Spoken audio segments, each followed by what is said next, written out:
The stars looked different from the observation deck of the Harmony *. Jack Wilson pressed his hand against the clear barrier, feeling the cool surface against his skin. After years of training and hoping, he was finally here, the first human assigned to a Federation exploration vessel. "Lieutenant Wilson, your presence is required on the bridge." The ship's communication system echoed through the empty room. Jack smiled. Even after 3 weeks aboard, the alien still used his full title. "On my way," he replied, heading for the lift. The bridge of the Harmony buzzed with activity. Screens flashed with data, and various crew members worked at their stations. None of them looked human. Commander Oro, a tall fungoid being with glowing spots across his bark-like skin, turned as Jack entered. "Lieutenant Wilson, we are approaching the Vega Nebula. Standard protocol requires we take the outer route to avoid debris," Oro stated, gesturing at the main screen where a colorful cloud of gas and rocks filled the view. Jack studied the display, then pointed to a narrow passage. "We could save 6 hours by cutting through there."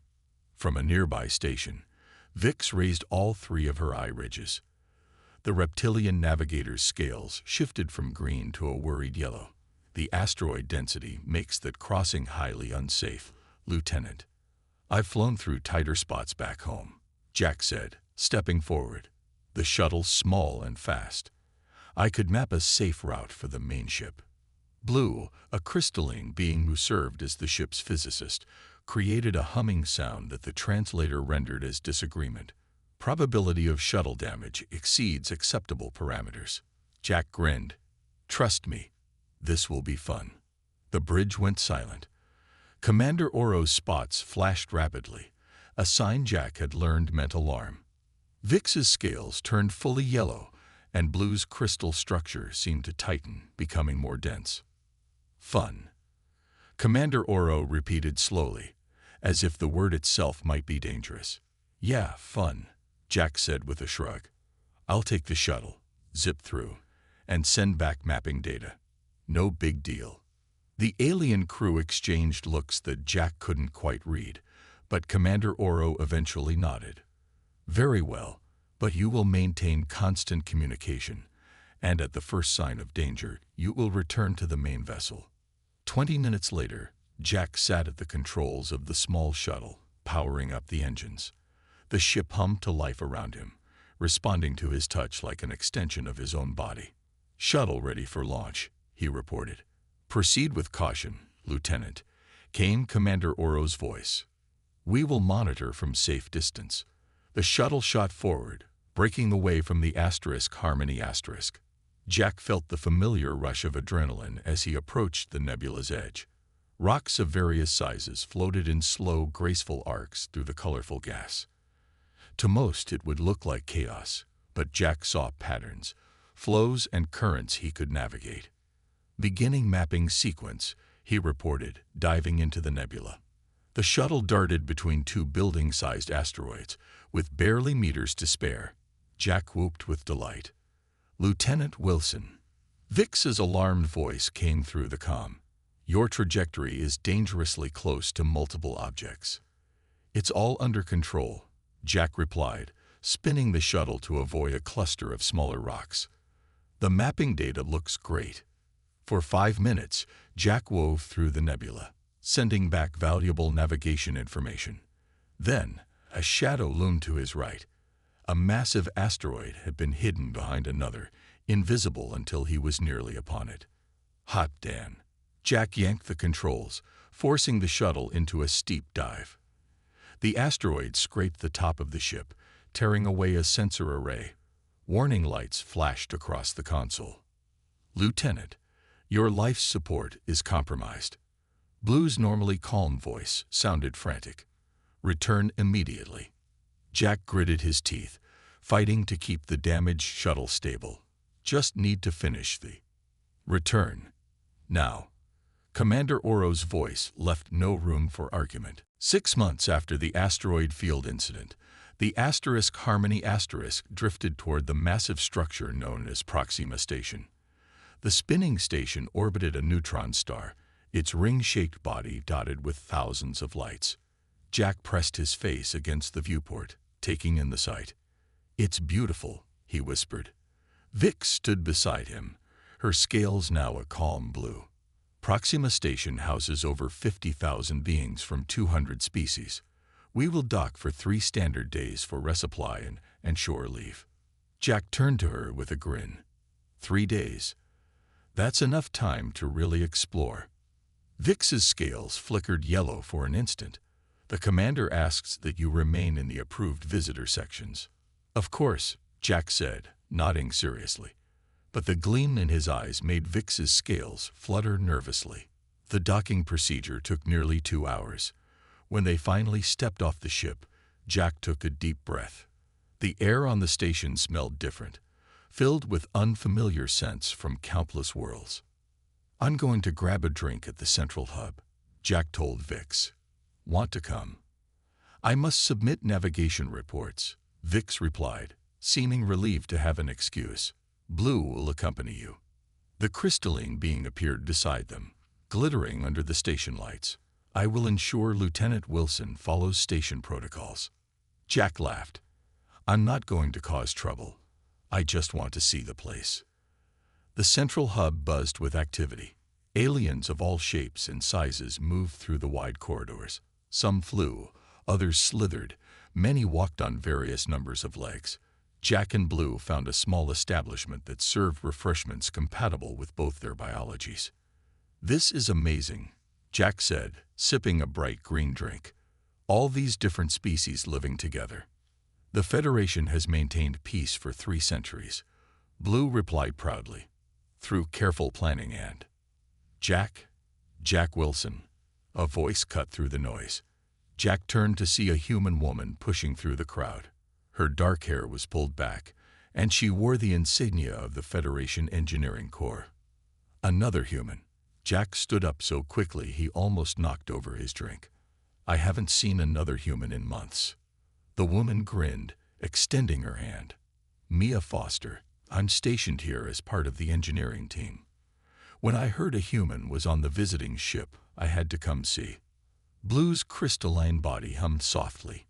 "Engineer Foster, I am Blue, science officer aboard the Harmony *. Nice to meet you," Maya said, then turned back to Jack.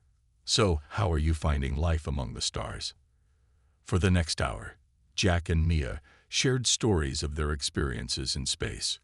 Blue sat quietly, occasionally adding a comment but mostly observing the humans with fascination. "You know what we should do," Maya said suddenly, leaning forward. "I've been working on the station's systems for months. I know all the maintenance tunnels and restricted areas. We could see parts of the station no tourist ever gets to see." Jack's eyes lit up. "That sounds fantastic." "The maintenance tunnels are restricted for non-personnel," Blue said quickly. "Don't worry," Mia waved a hand. "I have access. It'll be completely safe. Just a little adventure." Jack turned to Blue with a wide smile. "Come on, it'll be fun." The crystalline being went completely still. After a moment, it rose from the table. "I must return to the ship immediately to assist with calibrations." "But we just got here," Jack protested. The news about the Human Fun Morning spread faster than a quantum transmission. 1 year after the Proxima Station incident, ships across 3 sectors had added the phrase to their emergency protocols. Jack discovered this when the Harmony docked at Orbital Hub 7, and the security officer, a tall insectoid named Click, backed away nervously when Jack introduced himself. "You are the human from the reports," Click clicked, mandibles twitching. "The one who finds danger. Fun." Jack sighed. "Those reports are exaggerated." Vix, standing beside him, made a noise that sounded suspiciously like a laugh. "They are not exaggerated enough." But the Harmony crew's worries doubled when they learned 2 more humans would join the ship. Security Officer Tom Reed and xenobiologist Dr. Kate Miller arrived on the same transport, carrying standard Federation luggage and wide smiles. "Fresh meat," Jack whispered to Mia, who had transferred to the Harmony after the Proxima incident. Should we warn them about the crew's concerns? Mia grinned. And ruin the surprise? No way. Commander Oro gathered the senior staff in the meeting room. His fungal spots were steady, but Jack noticed he had positioned himself near the exit. Officer Reed, Dr. Miller, Oro began. We welcome you aboard the Harmony. Before you begin your duties, there is a special briefing you must receive. Blue activated a display screen showing a simple diagram. At the top was the word human. Below it was the word Finun. A large red arrow pointed from these words to an icon of a ship's evacuation alert.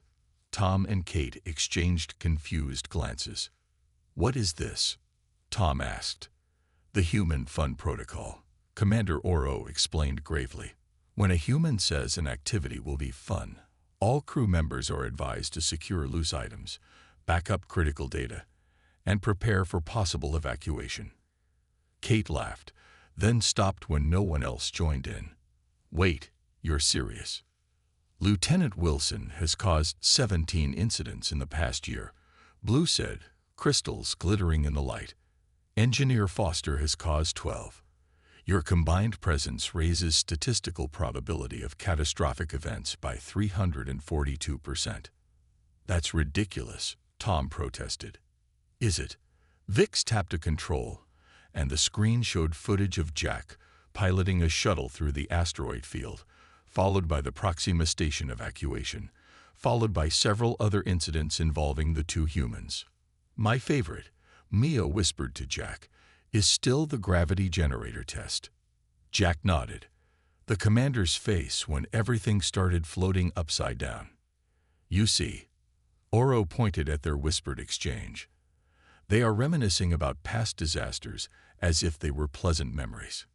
Kate looked thoughtful. Is this why 3 crew members requested transfers when they heard more humans were joining? Yes, Oro admitted, but we have adapted. The Harmony now carries double the standard emergency supplies and has upgraded escape pod capacity. The meeting ended with Tom and Kate signing special waivers acknowledging the unique risks posed by human definitions of enjoyment. As they left the room, Kate leaned toward Jack. Are they always this jumpy? She asked. You have no idea, Jack replied. Wait until we reach our next destination. The next destination was Deepwell, an ocean planet with floating cities and remarkable underwater life forms. The Harmony settled onto a landing pad barely visible above the endless blue waves. Dr. Kate Miller could barely contain her excitement as she reviewed the planet's biological data. The peaceful exploration of the galaxy ended on a quiet Tuesday. The Harmony was mapping a small star system when the emergency broadcast cut through all channels. Commander Oro called the crew to the bridge, his fungal spots a deep worried purple. The Federation is under attack, he announced, displaying the message on the main screen. An unknown species calling themselves the Ravagers have struck 3 outer colonies.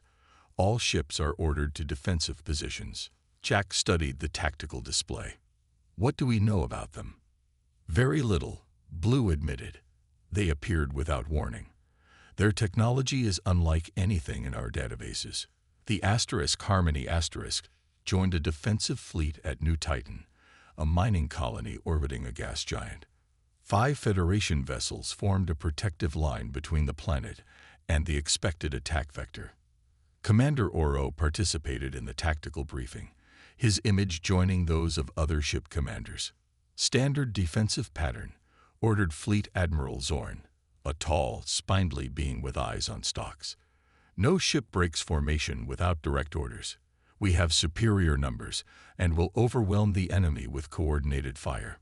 Jack, watching from his position on the bridge, frowned. That's a terrible plan. It follows Federation battle doctrine, Vix explained, her scales rippling with tension. Yeah, but these Ravagers have already taken out 3 colonies, Jack argued. They clearly don't care about standard tactics. Before anyone could respond, the sensors lit up. 5 Ravager ships appeared at the edge of the system, sleek, black vessels that seemed to absorb light rather than reflect it. Enemy approaching, Blue reported. Unusual energy signatures detected. The Federation fleet held position, weapons charged. The Ravagers approached slowly, seemingly unconcerned by the defenders. They're scanning the mining facilities, Tom reported from his security station. Looking for weaknesses. Jack watched the enemy ships, an idea forming. The mining colony uses gravity drills to extract ore from the gas giant, he said slowly. Those drills generate massive gravitational distortion. What are you thinking? Maya asked, recognizing the look in his eyes. Jack grinned. Something crazy. Get Kate up here.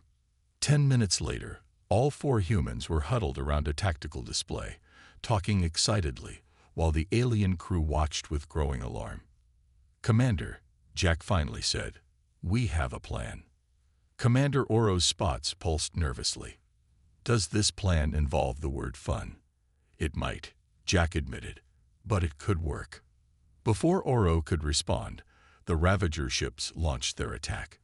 Their weapons cut through the shields of the first Federation ship like they weren't there.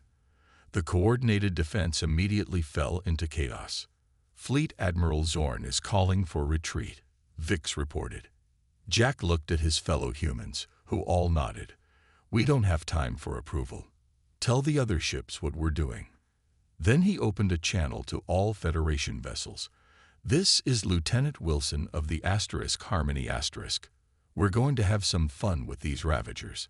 Anyone who wants to live, follow our lead. Throughout the Federation fleet, every alien who had heard of the human fun morning immediately braced for disaster. 4 other ship captains, recognizing the phrase, ordered emergency power to shields. The Harmony * broke formation, diving toward the mining colony. 2 Ravager ships immediately followed. They took the bait, Tom said with satisfaction. The Federation Council meeting hall fell silent as Jack Wilson entered. The vast chamber held representatives from 200 species, their curious eyes following his every move. Jack straightened his newly pressed uniform, the lieutenant's bars replaced with captain's insignia barely a week old. Captain Wilson, said High Counselor Mez, a floating being composed of shimmering gas. You stand before us due to extraordinary circumstances. Jack nodded respectfully. In the 3 months since the Battle of New Titan, the war with the Ravagers had intensified. 6 more colonies had been attacked. The Federation fleet, despite its superior numbers, struggled against the enemy's unpredictable tactics. The Council has reviewed Admiral Zorn's reports, Mez continued. While your methods violate numerous regulations, we cannot ignore the results. A low murmur rippled through the chamber. Jack spotted Commander Oro, recently promoted to Admiral, watching from a side balcony. The fungoid spots glowed a steady blue, a sign of support Jack had come to recognize. We are therefore authorizing Operation Just for Fun, the High Counselor announced. Jack blinked. Excuse me. A holographic display appeared in the center of the chamber.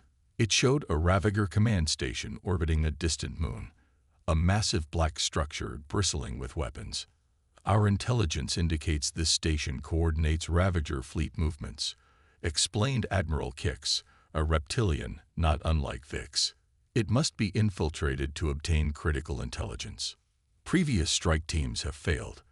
Another counselor added. Conventional tactics are predicted to have a success probability of less than 12%.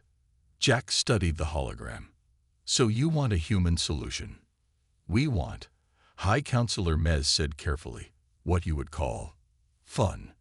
The words hung in the air. Several counselors visibly flinched.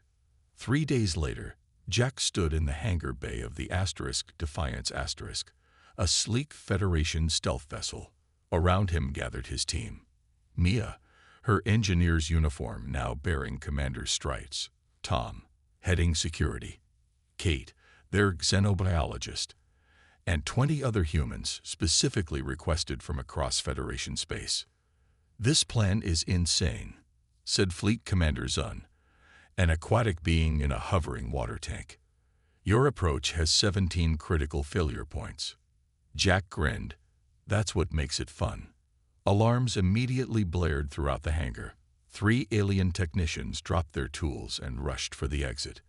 Commander Zun's water tank rippled as the being inside shuddered. Warning noted. Zun sighed. Operation will proceed as planned. The Defiance slipped into Ravager space, using a cloak Mia had modified based on mining technology from New Titan. As they approached the command station, Jack gathered his team. Everyone clear on their roles? He asked.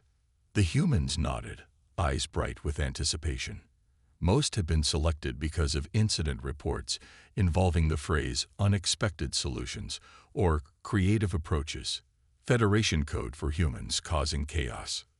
Remember, Jack said, we're not just looking for data. We need to understand how their weapons work, especially those gravity cannons that cut through our shields. The plan was simple, in Jack's mind. The Defiance would create a distraction using modified mining explosives. While the Ravagers focused on the apparent attack, Tom would lead half the team through a maintenance airlock. Jack would take the other half through a communications array. Kate would identify Ravager biology to find potential weaknesses. Maya would hack their systems. We meet at their central data core in 30 minutes, Jack concluded. Questions? A young lieutenant raised his hand. Are we really going to use those hand-built jetpacks to fly through open space without testing them first? Of course, Jack said cheerfully. Where's the fun in testing? The infiltration began smoothly, too smoothly, in Jack's experience. His team entered through the communications array as planned, encountering only minimal resistance. The Ravagers, it turned out, were tall, armored beings with multiple limbs and reflective plating where eyes might be on humans. They look like walking mirrors, whispered one of his team. The edge of Federation space glowed with weapons fire. The combined fleet, over 300 ships from every Federation world, faced the Ravager Armada. The enemy had gathered its forces for one final push toward the core worlds. In the command center of the Federation flagship, Unity Admiral Oro stood surrounded by holographic displays. His fungal body had grown since his days commanding the Harmony now featuring elaborate patterns that denoted his high rank. The spots across his bark-like skin pulsed with tension.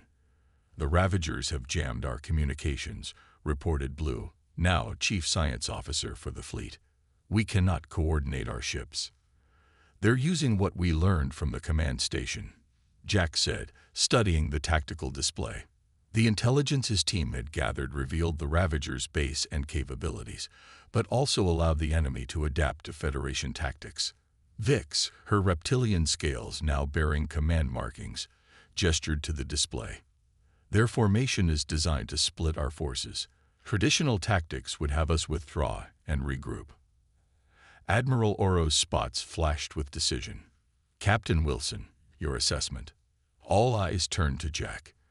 In the months since Operation Just for Fun, he had been promoted twice and given command of his own ship, the Audacity.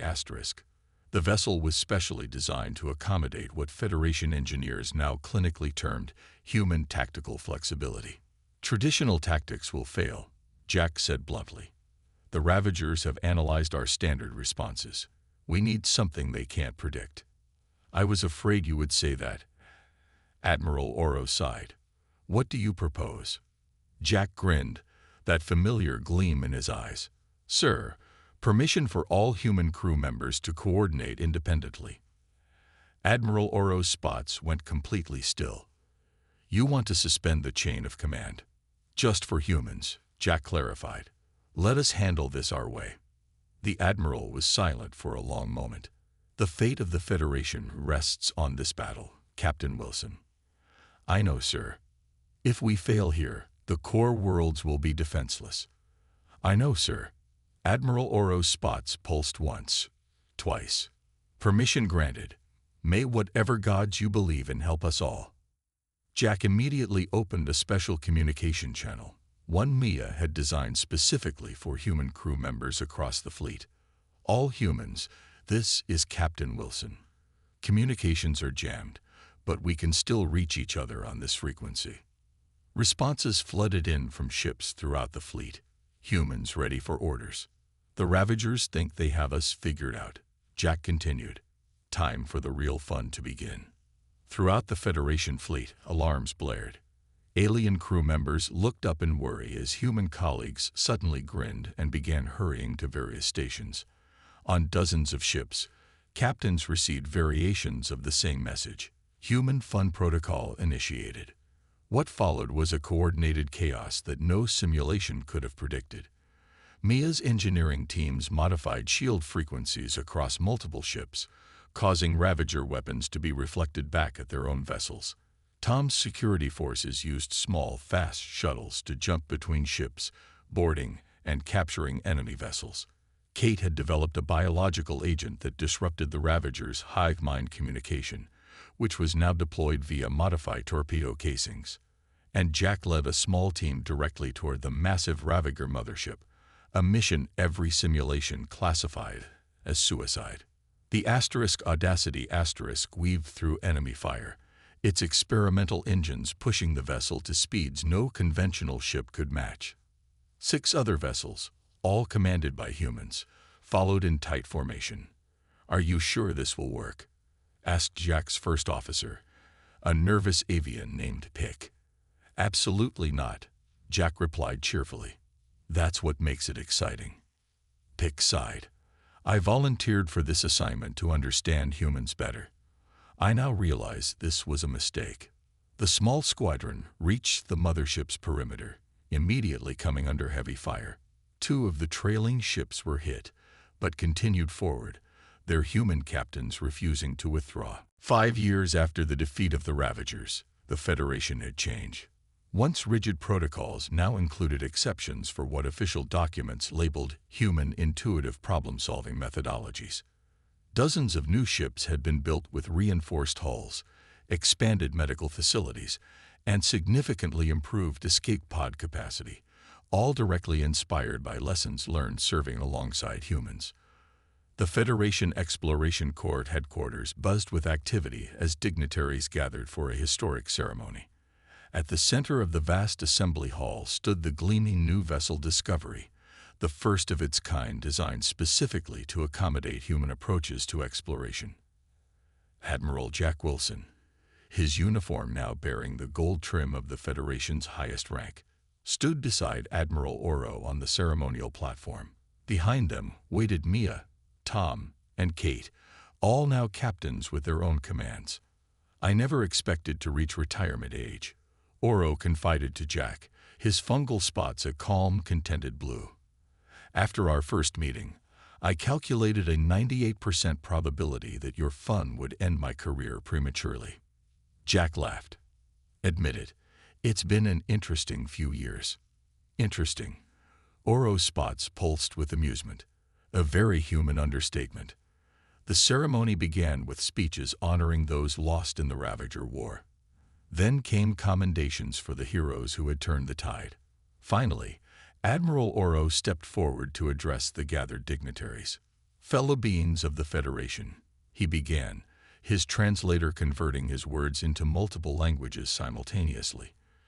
"Today we commission not just a new vessel, but a new approach to exploration. The Discovery represents everything we have learned about working alongside our human colleagues. Holographic displays activated, showing the ship's unique features.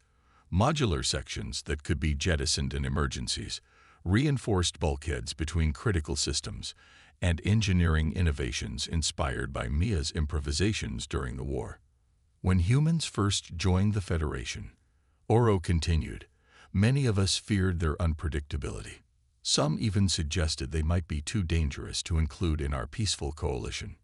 A murmur of agreement rippled through the older delegates. I myself established the first human fun warning protocol, Oro admitted, to scattered laughter.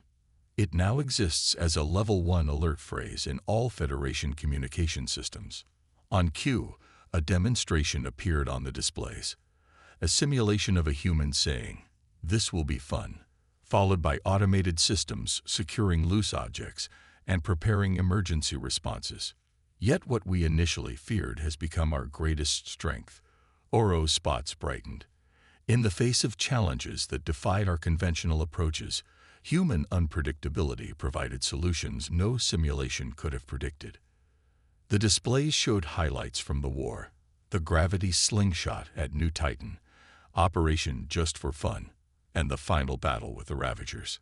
The Discovery will embark tomorrow on a 5-year mission to regions beyond our known space, Oro announced. Its crew will include the highest percentage of humans ever assigned to a single vessel, 27%. More murmurs, these of amazement rather than concern. And I am pleased to announce that command of this historic mission will go to none other than Admiral Jack Wilson. Applause filled the hall as Jack stepped forward. He looked out at the gathered representatives, beings of every shape, size, and composition. Many he recognized from his years of service. Some had once fled in terror at his suggestions. Now they stood and applauded. "Thank you, Admiral Oro," Jack said when the noise subsided. "I am honored to command the Discovery on its maiden voyage. The unknown regions beyond Federation space present challenges we can only imagine. But with our combined strengths, Federation wisdom, and human adaptability, I am confident we will succeed." Jack paused, a familiar gleam entering his eyes. "Our first mission will take us to the uncharted Perseus Void, a region of space where conventional physics seems to break down. I studied the preliminary data, and I must say..." Admiral Oro suddenly went very still. The words triggered an immediate response. Emergency lights flashed. A soft alarm sounded. 3 junior officers closest to the stage supplely backed away. The Federation President's security detail moved closer to their charge. Jack grinned at Oro. "Still works, I see. Some things never change." Oro sighed, though his spots showed more resignation than alarm. Later, at the reception, the original crew of the Harmony gathered one last time before the mission. Vix, now a senior diplomat, raised a glass in toast. "To human fun," she said, her scales a warm golden color of friendship. "May we always survive it." To Admiral Wilson, Blue added, "who taught us that sometimes breaking protocols is the only logical solution."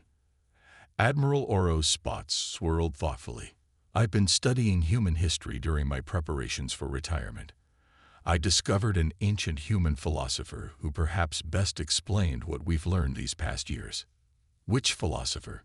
Kate asked. "A wise human named Adams," Oro replied. "He wrote, 'To fly is to throw yourself at the ground and miss.' I believe this perfectly captures the human approach to problem solving." Jack laughed. "Douglas Adams was a comedy writer, not a philosopher." "Is there a difference?" Oro asked genuinely. "His wisdom seems profound to me." As the reception continued, Jack slipped away to the observation deck. The Discovery loomed large in the viewport, ready for tomorrow's departure. He felt a presence beside him and turned to find Mia. "Nervous about commanding the mission?" she asked. "Not really," Jack replied. "Just thinking about how far we've come since that first shuttle ride through the asteroid field." Mia smiled. "From being feared to being essential. Not bad for a species whose favorite phrase sends everyone else running for cover." Jack looked at the stars beyond the ship. Unexplored, unknown, waiting. "You know," he said quietly, "I think the real fun is just beginning." Behind them, the emergency lights began to flash again.